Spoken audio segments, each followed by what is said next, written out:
مرحبا بكم في قناة زينب الدريمي وصفات ويوميات. اليوم نشارك معكم طاجين بالبطاطا والزيتون بدون دجاج بدون لحم.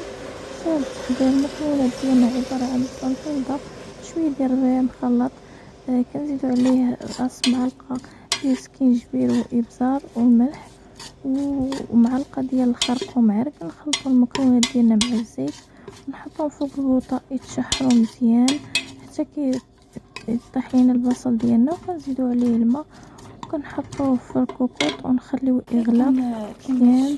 كنحطو داكشي يتقلى كما قلت لكم، كنزيدو عليه البطاطا وكنزيدو عليه الماء. ضروري واخا تزيدي الزيت في الاول كتعاودي تزيدي واحد شويه ديال الزيت باش يتقلى لك مزيان.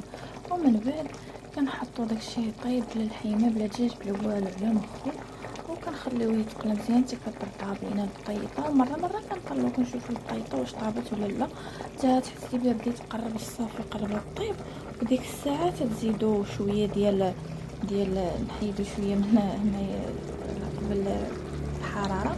المهم قلت كنزيدو شويه ديال الزيتون. حنا درنا الزيتون في الاول، ولكن كنعاودو نزيدو واحد الزيتون كلمسه اخيره باش يبقى داك البلاطه ويبقى بنين ويبقى حتى اللون محافظ عليه.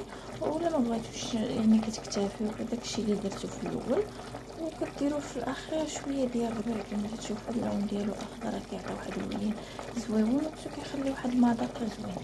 المهم هذه هي الطريقه ديالي في الطياب ديالي. نتمنى يعجبكم هذا الفيديو، تلقاو فيديو اخر ان شاء الله، وتهلاو ليا في راسكم. باي باي.